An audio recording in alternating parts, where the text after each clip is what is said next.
Hey guys, welcome back to the fourth video of the Your Credit Life Get It Right series. Thank you so much for tuning in again and being patient with me as usual. I'm starting to get it. Sorry for the glare. My light is here. It is dark outside. We just put the baby down, so I'm a little behind in getting everything videoed and uploaded to you today on Wednesday, but it's going to get done.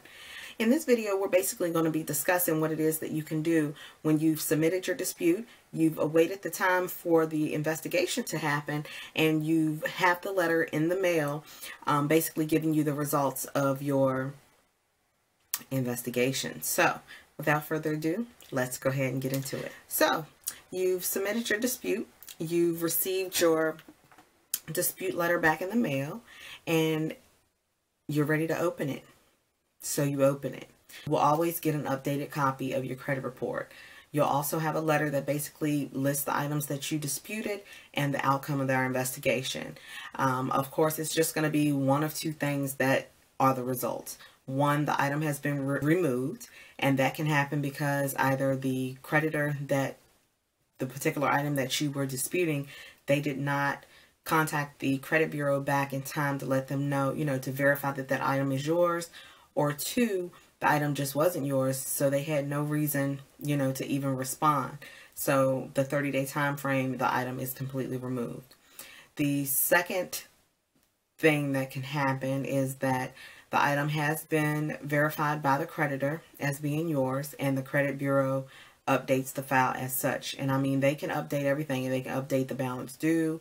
They can update, let's say it hadn't been reported since 6 months ago. At that point, it is updated on your credit report. So they will update the file as of the date that they did the investigation. Now, I also want to make sure that I clarify and that I note for you guys that it is very important to understand, especially if you've dealt with credit repair companies. These companies will, especially the ones that saying they can clear stuff off your credit report and it's gone. These companies basically, they use the dispute methods and they send all these letters out. So let's say you're sending one letter out. Well, they'll send one letter this week, they'll send another letter next week, another letter week after that, and another letter week after that, and so on and so forth until the item is removed.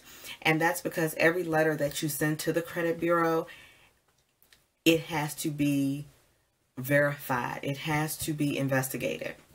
Now, I will say it is very important that you understand that just because that item is not investigated by that creditor within the amount of time that the credit bureau allotted for them to report it, and it gets removed, that does not mean that that creditor can't report that item at a later date and the item go right back on your credit report. So it's almost like you did all this work, or you paid them however much money they need you to pay for them to do something that you could have done yourself. But you've paid them this money to do this service, and, let's say in 30 days it's removed. Great. You feel like they've done their work. You paid them for a job and they've done their work. But now we're at 6 months down the road, and that particular item that they had taken off is right back on your credit report. What is you to do? They're going to tell you they've done what they're supposed to do per the, the contract that you all had.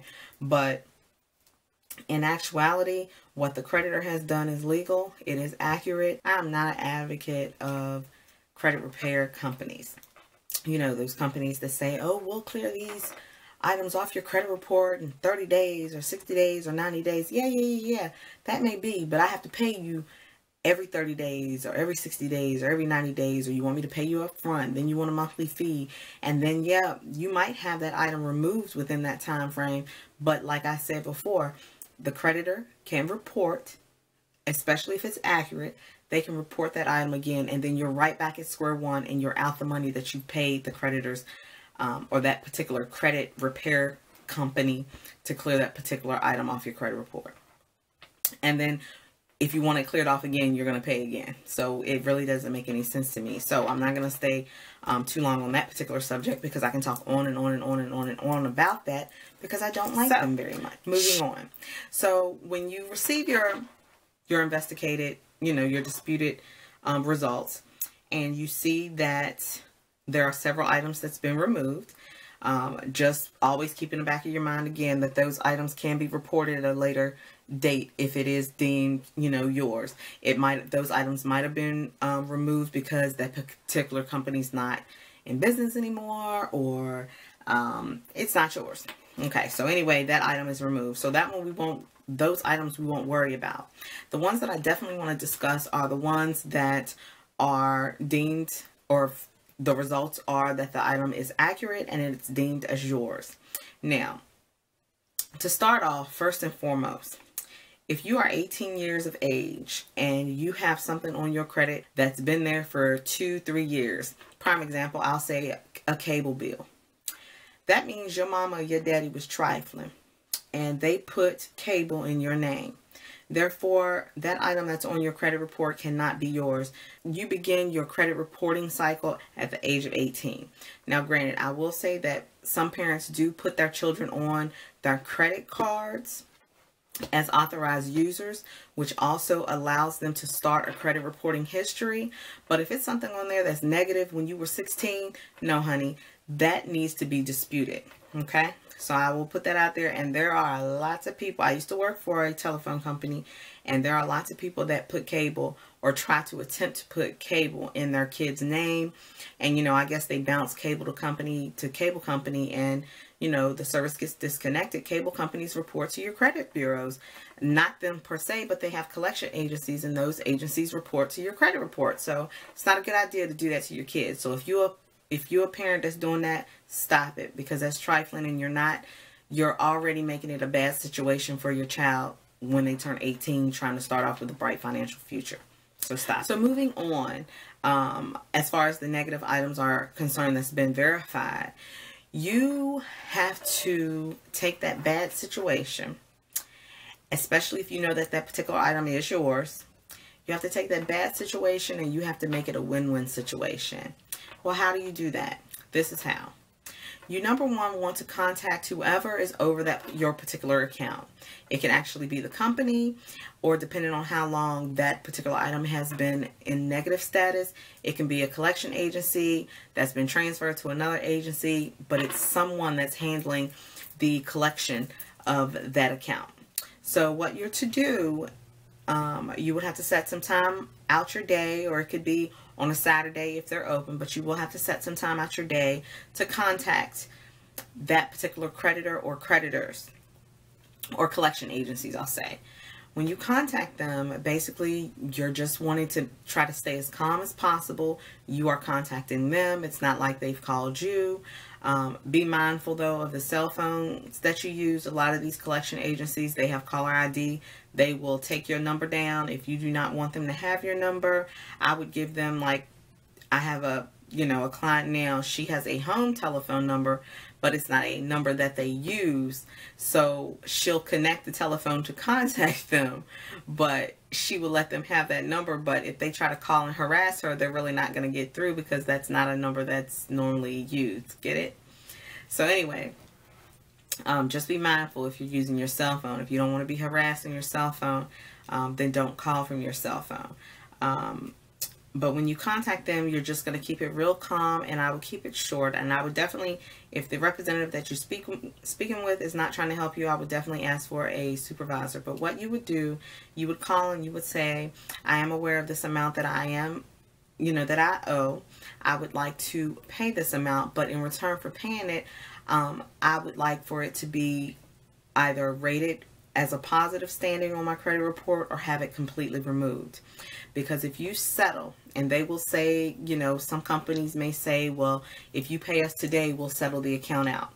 That's not your goal. Settling does not look good on your credit report, and it does not look good for the creditors that are looking at your credit report to offer you additional credit. So what you're wanting to do, if you're not able to work out that particular type of scenario with them, then you would say, okay, so am I able to pay this amount? And what I would do, once you pay the amount, I would then send another dispute letter into the credit bureau. I would give it about 2 weeks. Once it's paid off, you know that they've cashed the item and whatnot. I would send the credit bureau a letter basically stating that we've had a verbal conversation stating that once this item was paid in full, the item would be completely removed from my credit report. Now, that might sound a little dishonest, but sometimes I find that creditors don't care one way or the other as long as they get their money. And that's just being honest, and that's just from my experience that I have experienced, and I have spoken with a couple of credit agencies, and they'll tell me the same thing.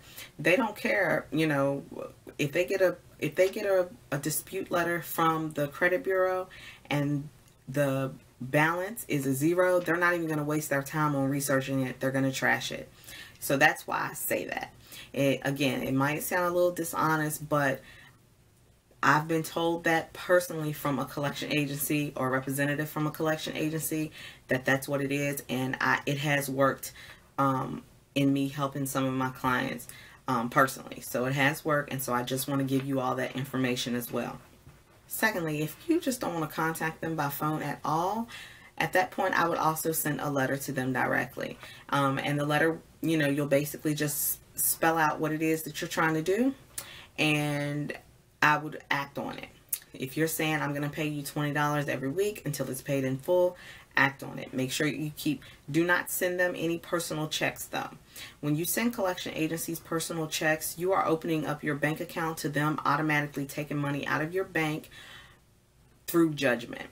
And a judgment is when they go to the courts and they inform the courts that you owe this amount of money and you haven't paid for this certain amount of time, and 9 times out of 10 the court will give them a judgment, and that opens up them being able to garnish your wages and garnish your bank accounts. So do not send checks. This is where I bring up the point of postal money orders. Postal money orders, I will say, to me, are the best money orders to get. Go to your local post office and get a money order. Those money orders they never one time have I had an issue with a postal money order. If you have a problem with the postal money order, someone steals it, as long as you got your receipt, you can have that thing voided ASAP. They void money orders like within 24 hours. They don't play. If you need the money order to be traced, as far as if it's cashed or not, you have to wait 30 days. There is a 30-day period for that, and there is a fee to have that done, and I believe it's around $5. It could be $6 now with the increase that just happened in January. But it's, you know, it's a reasonable cost. It's better than, you know, with Western Union, where I think you have to pay almost $15, I believe, to have a Western Union money order traced. So anyhow, I would definitely pay. If you're going to send payment, do not send a personal check. Do not pay with your personal credit card or debit card, because to me, I feel like that opens up your personal account for them to draft. You know, I just don't trust it. So my suggestion would be to send in a personal money order. Then that way you have a document, you know, it's a paper trail. So those tips basically make up this video. Hopefully you're able to use that. Hopefully all the items on your report that you disputed were able to be completely removed. But also keep in mind that tidbit about that at any time if the creditor reports it again and it is actually yours, they are doing something legally that they can do, and you'll have to basically start the process all over again. Or you can actually contact the creditor directly and set up a, you know, do a negotiation strategy where it's a win-win situation for all parties involved. So with that being said, make sure you stay positive, persistent, and patient, and you'll definitely see a change in your credit status. Stick with your girl. I'll see you the next time. Bye.